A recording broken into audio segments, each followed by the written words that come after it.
And we are back with our USL Championship Texas podcast, the Striker Tejas, part of the Striker Texas app, web, and everything else. You can find everything about Soccer Texas at the Striker Texas. Remember, we can only do what we do with your support. So subscribe to the Striker Texas 30-day free trial. And after that, it's like less than a beer or a coffee in a fancy coffee shop for $5.99 a month, $49.99 a year. You can have all the best coverage of soccer in Texas and support local soccer, support what we do, and support these guys here that do a ton of work and study of our teams to bring the best that we have for you. So let's not take long here. Let's go all the way to the west. Start all the way from the west. Joe was just eating a candy, man. That I'm trying to lose some weight here. He comes into the recording eating this nice candy that's like, you kill us, brother. You can't do that to us, man. Come on. Hey, what's going on, Roberto, Jonathan, Edson? Yeah, honestly, the reason why I need a little sugar, caffeine rush. Got back from the Valley of the Sun. I spent the weekend in Phoenix, Arizona, and I'm running a little bit on empty right now. But now, needless to say, I'm ready to participate in this edition of the Striker Tejas, and excited to be back and for another week to discuss what was the USL soccer Texas soccer teams this weekend in action. I hear. I don't know if it's true. There's a bird that came to my ear that flew from Phoenix, came here to Austin on my ear, said that you were the loudest fan in the supporters section in Phoenix this weekend. Is there any truth to that? I don't know. My voice is my throat's a little sore, but I mean, my voice is a little hoarse. Yeah, no. You know what? I got into it. I was, I took holiday. I told Jonathan. I spoke with Jonathan a few weeks back that I was planning on doing that, and yeah, it was the first game in the 4 seasons that the Locomotive have existed that I took it in as a casual fan. I ended up getting good seats, and I guess just 3 years of wanting to yell and cheer and support the team as a casual fan, because I mean, at the end of the day, I think we all are fans of soccer, and we're all fans of the teams that we cover. I mean, granted, we're a very, very objective 90%, 95, 98% of the time, but it was nice to just once take that So shirt off and so just cheer on as a fan. And whoever, so whatever so birdie told you this, yeah, they were probably right, and then some. so the bird also told me that Hudson is sure that you have a twin brother. That was not you; it was your twin brother. So just so Oh, you know. okay, yeah, yeah, that's what we'll call it. Yeah, because there was a whole lot of yelling, and needless to say, I had a few Phoenix Rising fans kind of wondering who I was and why the players were turning around, and it kind of sometimes acknowledging what I was yelling and cheering on. Hey So Joe, I guess this was your Jose Jesus Corona moment. It wasn't you; it was your cousin. yeah, there you go. That's exactly what it was. That's what it was. It wasn't Joe Rodriguez. It was Josue Rodriguez that was out there. I love this, guys. I Hey, there's no love there's this. no pictures of me there, so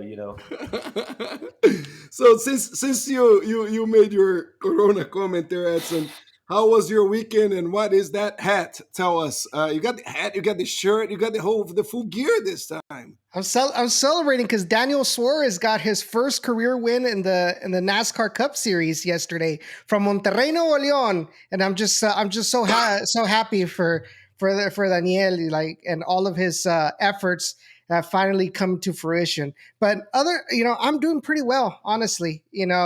Uh, Finally, because of the summer break, or not summer break, but the summer hours, I get a 3 day weekend. So I'm kind of taking advantage of it, and kind of chilling a little, kind of catching up on all the stuff that I that I need to do, and have actually some time to Oh, chillax. and what about the renovation? Is it over? It's almost done.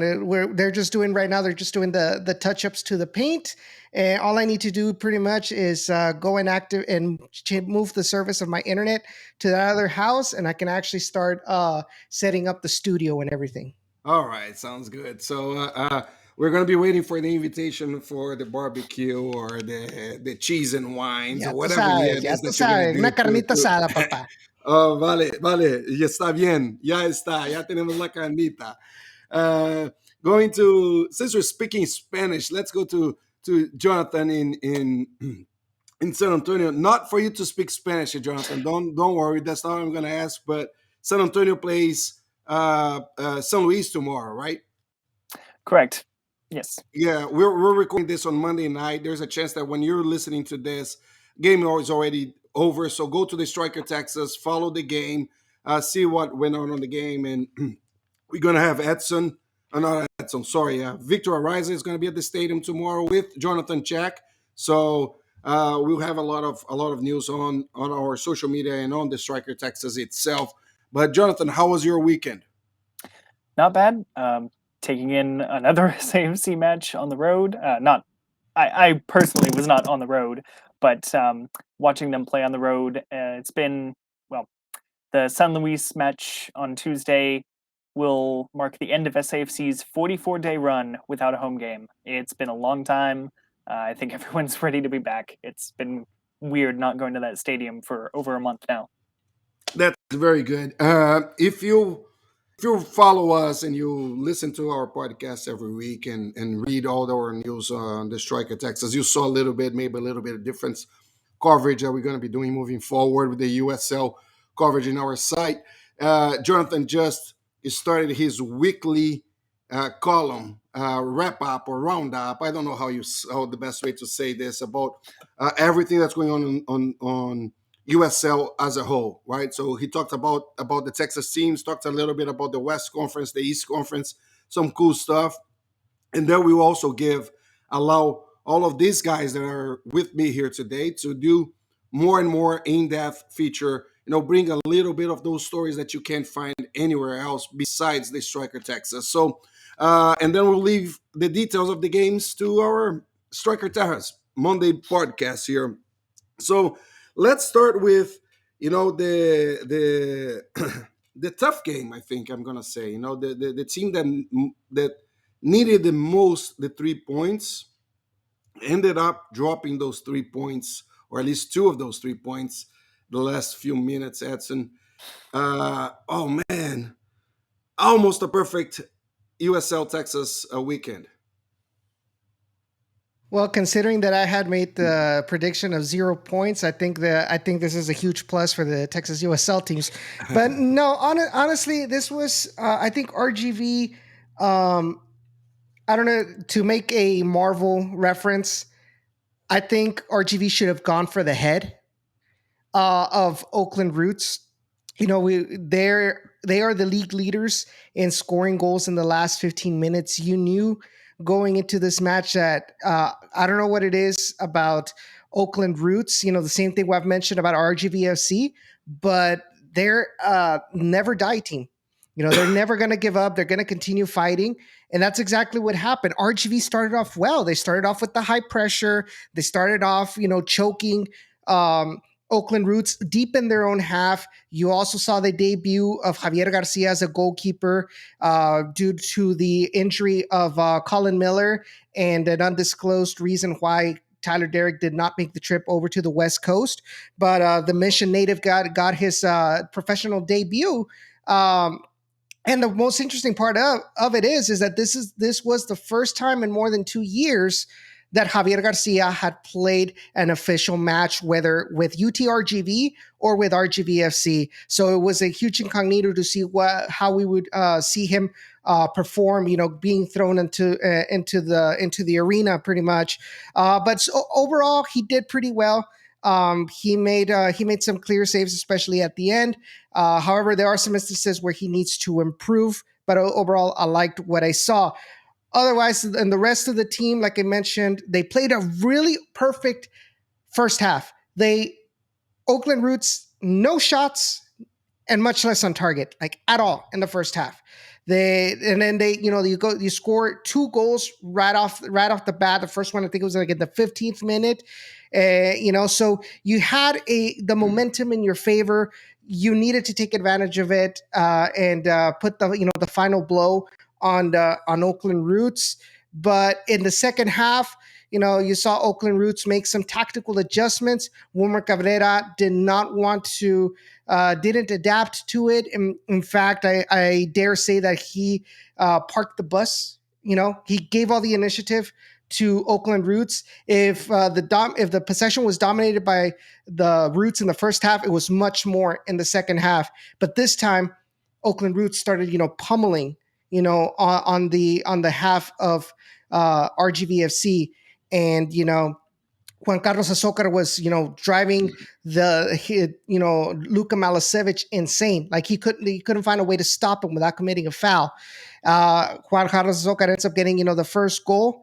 And then in stoppage time, it was a shot by Dennis that gets deflected by Weheb Akwe, and Javier Garcia can't find a way, or can manage to make the save, and so they have to settle for an equalizer. And honestly, for speaking with a lot of fans, after the game on a Twitter space that I hosted, I think overall they mentioned that this draw felt more like a loss than a win, and a lot of them even went to mention that this was purely, or not purely, but mostly on Wilmer Cabrera's, tactics, and yes, and not only that, but like I mentioned before, his substitutions. He only made 2 substitutions. The first one was in the 81st minute. That was after the first goal. He always reacts. His changes are reacting rather than being proactive to adapt to whatever his rival throws at him. So it's another one of the reasons why I graded Wilmer Cabrera low on last week's episode. Yeah, I was going to ask you later on, but since you brought this up, would you change that 6.5 that you gave him that last week? Would you lower that grade, or is still 6.5 a fair one? I think it's still is 6.5, mostly because of how benevolent the Western Conference is. The fact that we're overall, besides those lapses, I think USL Tactics mentioned that RGV has been one of those teams that have the lowest XG against, which talks about how overall they are decent defensively. So at least there's some stability right there. And offensively, I think there's still some pieces that are coming. But honestly, from what we've seen just so far, I think it's still a 6.5 is still a fair assessment in my eyes. So I'm not. I think the good out of the bad, if we can say that. It could. I'm sorry, guys. I'm coughing a little bit here today, but if we take the good out of the bad. RGV is sitting 9th with 19 points in 15 games. Oakland is sitting 1 point ahead in 8th in playoff position, but with 1 game more. Right? Am I wrong? 8th is not playoff position. It's only 7 this year. Oh, it's 7.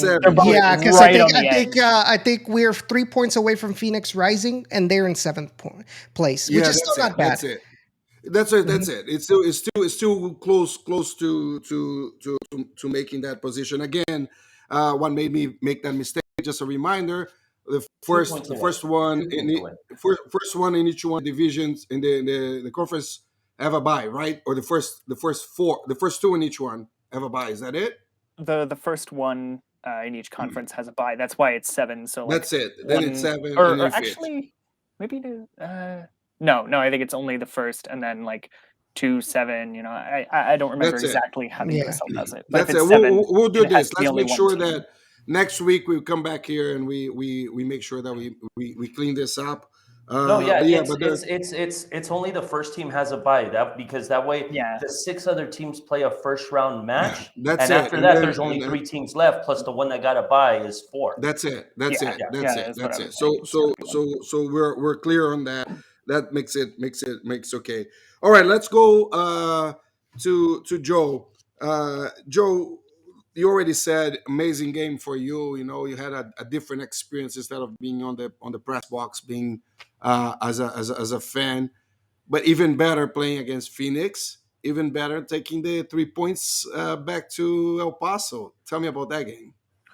Yeah, no, definitely. It was a match where I have to say, at the end of the day, the 3 points went to the team that was more proactive in trying to get the victory. There was moments in time, there was moments, extended moments or periods over the course of the 90 minutes, guys, where Phoenix just kind of didn't want to take the lead or to be proactive in trying to impose the fact that they were playing at home, impose that El Paso has struggled against Phoenix, has struggled even more against Phoenix in the Valley of the Sun.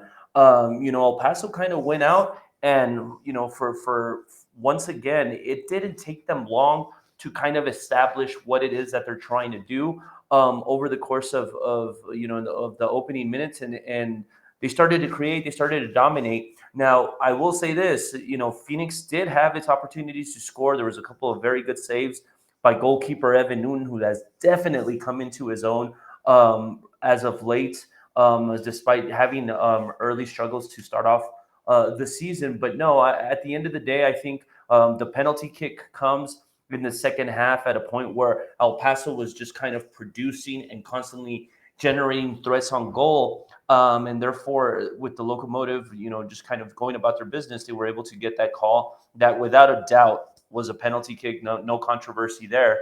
But I think with Aaron Gomez taking the penalty kick, he kind of exercised a little bit of demons that he might have had from missing the penalty kick that essentially cost the Locomotive the championship against Phoenix a couple of seasons ago.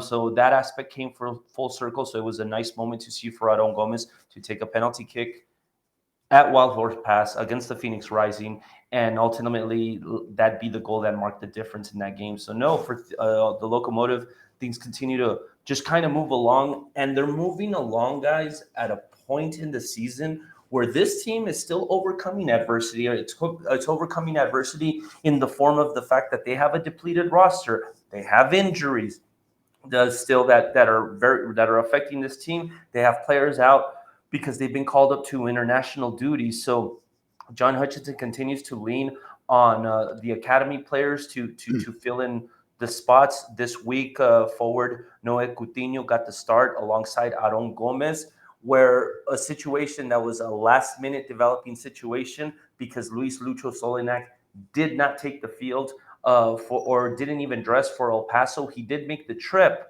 and it's something that I will definitely find out what ended up happening there. What was the reason for that tomorrow morning when we have media availability during the Locomotive training session.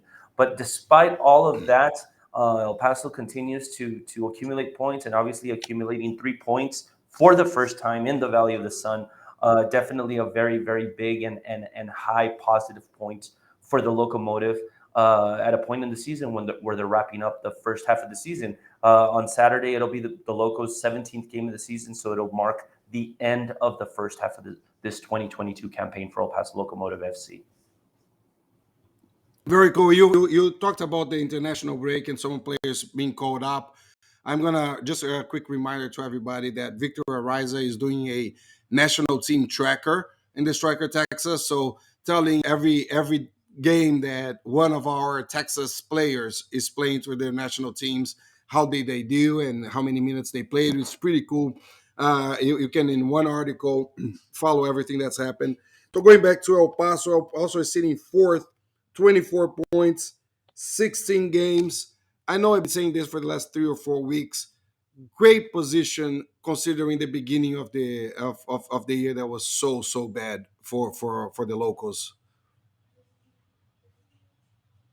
Yeah, no, definitely. I think it's starting to. I think I think they've settled in, and I think the one big thing that I do have to say that has played to El Paso's advantage unquestionably is the fact that they have half a dozen, 8 players that have been with this team for several seasons, even though this is only their fourth season. I'm talking about Andrew Fox. I'm talking about Richie Ryan, and I'm talking about Yuma, Matt Boehner. The list goes on and on. Eder Borelli, Jose Aron Gomez. I think these players have really, really just kind of found themselves and know what El Paso's about, and they've taken the lead and worked hard to try and shorten or flatten the learning curve that was John Hutchinson coming into El Paso for the first season. And But I was think it a their scary? expertise. Say that again. Was this was but it was a scary learning curve in the beginning Yeah, of no, the season. and it looked like it was going to be a very big one. But no, Yeah. like I said, I think these players, with their experience, the fact that they've been together for several years, I think that really helped them level it off a little bit, which brings us to a point where we are in the regular season. Now, remember, Locomotive have 24 points, but they have 16 games. There's teams that in the conference that have only played 12 games. So that's a possible 12-point swing. So it's important for El Paso to continue to accumulate points because, there's going to be a point in the season where obviously those matches in hand could come a little bit and just these teams could close in on them and make things very complicated for the second half of the season. Yeah, I'm gonna do an if here, but if you do ifs, we don't live on ifs. But if we would drop the first 6 games of every team in the league, El Paso would be on the top of sitting on the top, maybe together with San Antonio FC and Colorado, maybe, right? It's just I think it's an important reminder for us when we talk about momentum, and we always talk about this, how important it is for the teams to be in a good momentum at the end of the season. Yeah, and I think the fact that all of these things with injuries and their roster being depleted right now for El Paso to maintain its momentum, that says a lot about this team. It's big. It's big. All right, cool. San Antonio has that midweek game, international friendly, and then on the oh, sorry, we're still talking about last week. I was going to say we're I'm just going. going to gloss over the Monterey Yeah, Bay I'm game going at the ahead. weekend. No big deal. Going ahead of myself here today. San Antonio went to California, play Monterey, expansion team, and beat them 3-2. A different game from the first time that they met. What to tell us about that game? Those games, if I would say.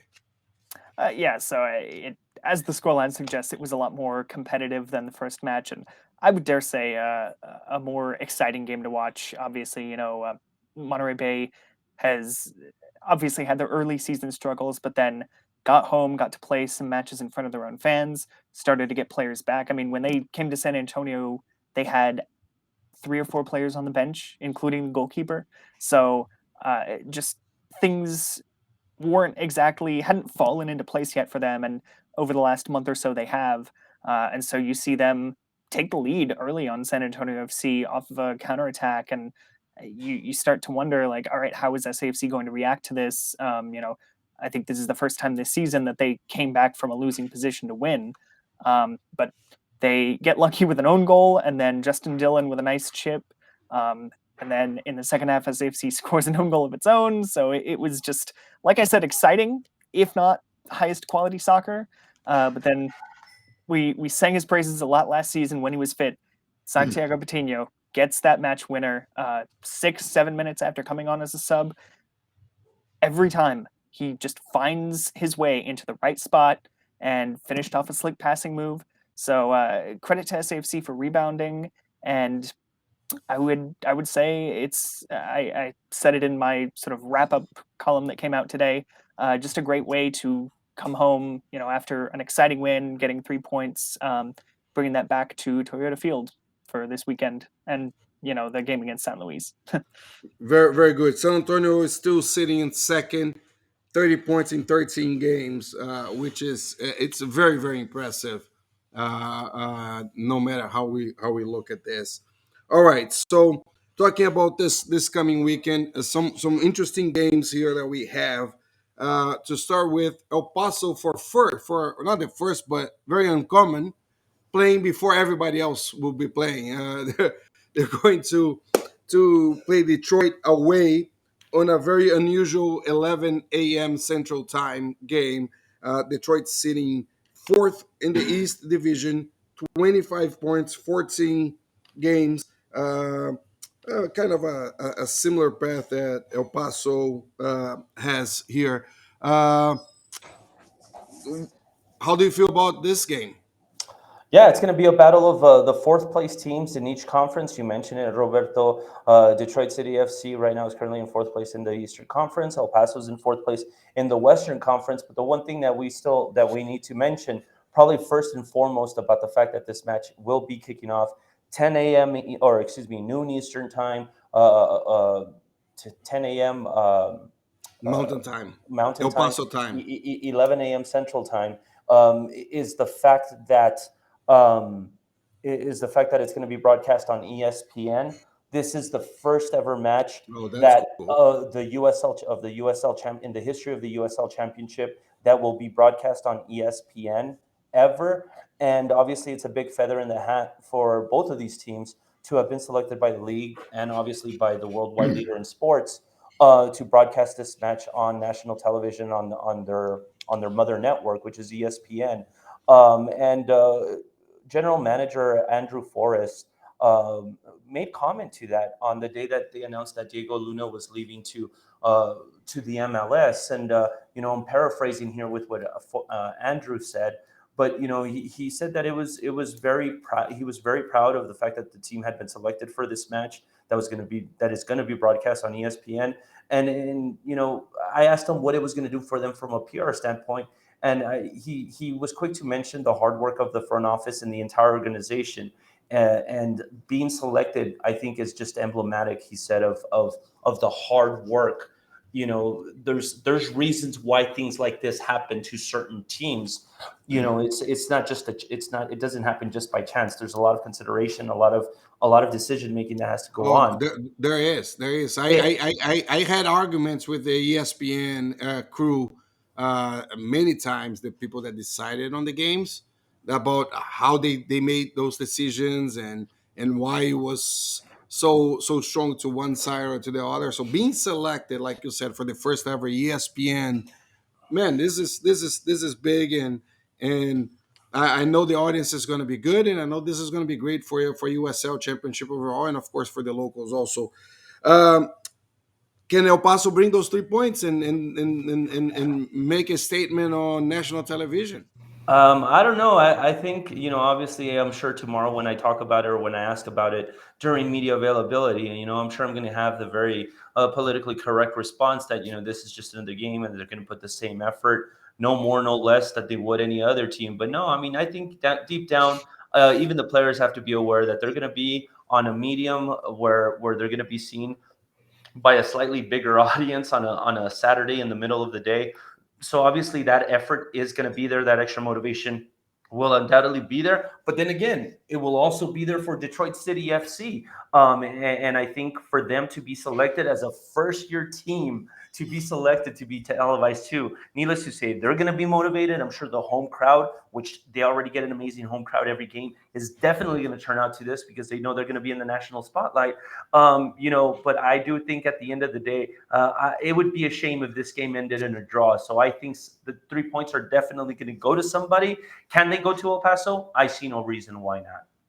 Very cool, very cool. So the other two games for the Texas teams are happening at the same time, 8 p.m. Central Time. For let's respect the leaders of the Texas board and leave them for last. Let's talk about RGV Pittsburgh, RGV hosting Pittsburgh at HEB in McAllen. What do you expect from this game? I think it's going to be a very high scoring game because the Pittsburgh Riverhounds, have a lot of goal scorers, including, a former Golden Boot winner of the USL, Dean Kelly, from his Reno 1868 days, if I'm not mistaken.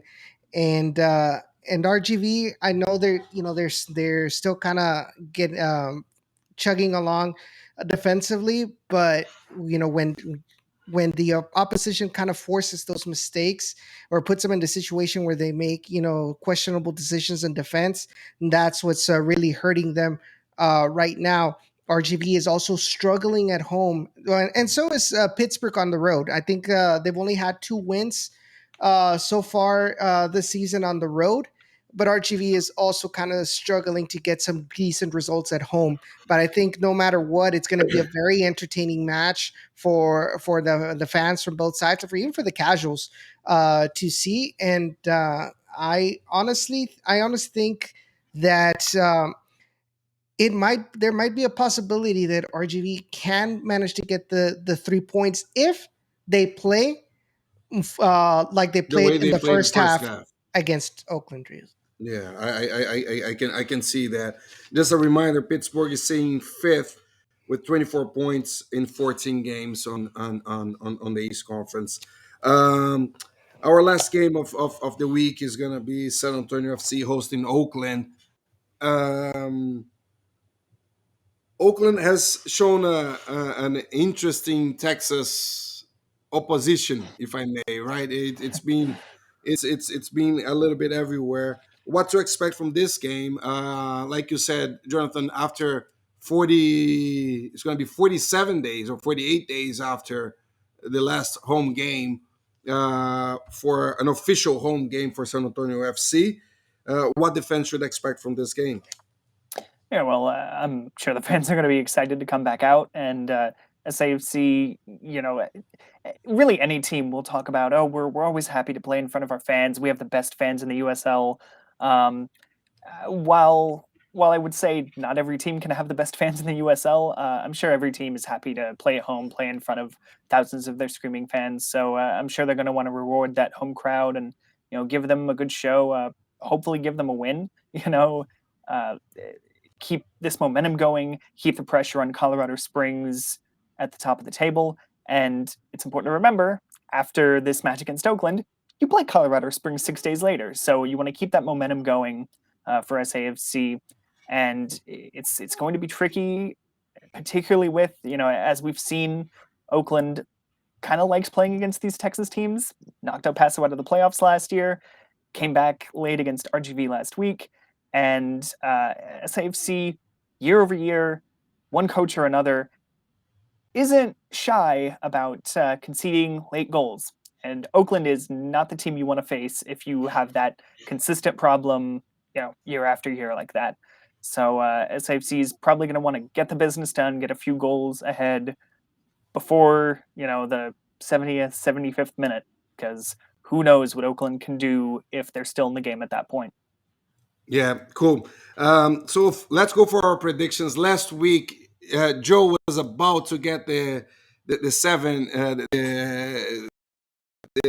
Was the ones that was closest those those points. Betted 5 points out of the seven. Edson was very negative about the weekend. It was a very positive one. I went negative also last week, so I can't hide behind the cameras here. I bet 3 points and we got seven. And usually when we go this way, it's that way we flip the next week and the teams flip with us. So, but but I'm gonna keep on making the same mistake over and again. And I'm gonna go all in this week. I'm gonna go all in with 9 points for a first ever All Texas USL Championship win weekend. 9 points for me. Edson, what is your prediction? 5 points. 5 points. I'm not gonna ask how. Jonathan. I'm going to be a little more negative and say 4. All right. I think someone has to lose. You're playing for the game. I'm playing for the fun. That's the difference between the both of us. Joe. Jonathan, you always ask Jonathan first, and he always takes my mojo. Well, you should change because none I'm of us are usually getting wrong, anything so right. you don't want to take my vote. Okay, He's got a point. Okay, I'm in the same boat with Jonathan. I say 4 points. The one thing I do want to add to my rationale of the 4 points, out of all the teams that are playing, I say that if I had to bet on what team is going to win this weekend, I'm going to say the Toros are. With a Pittsburgh team coming into the Valley, sure the weather's going to be an issue. Not to mention this is a Pittsburgh team that plays on the smallest fields dimension-wise. Yes. Dimension-wise, and they're going to RGV where it's the maximum dimension. And it's That's gonna going to be a factor. And it's gonna That's be true. at That's kickoff. true. Most And likely on that kickoff. We're alone, gonna have what 100 degrees at kickoff, maybe Probably on the like weekend? 97, and You which know, is still hot, but with a lot of humidity too, if I and was a wind. Don't Toros forget the fan, wind. if I was a Toros fan, I'd be asking for like no hydration break. Like no, home field advantage. Home field advantage. That's But true. no. That on that rationale alone, if there's one team that I think will win this weekend, and that I had to make a bet a week's pay on, it would be the Toros this weekend. All right, so I'm also not gonna ask who's gonna lose the other game, so we don't put you in a tough situation. I'll leave it like that, guys. Once again, I think we're in good time frame. Maya must be happy with us. 35 minutes, we're good to go. Again, this is the Striker Tejas, your Texas USL podcast. Support local soccer. Subscribe to the Striker Texas. Subscribe. Follow us on social media, and if you have a chance, go out there, buy your ticket, support your local team, bring your friends, your family. There's nothing better than be with your family and friends in a professional soccer environment like USL Championship. So stay tuned. Next week we're back. Thank you very much, everybody. Support local soccer.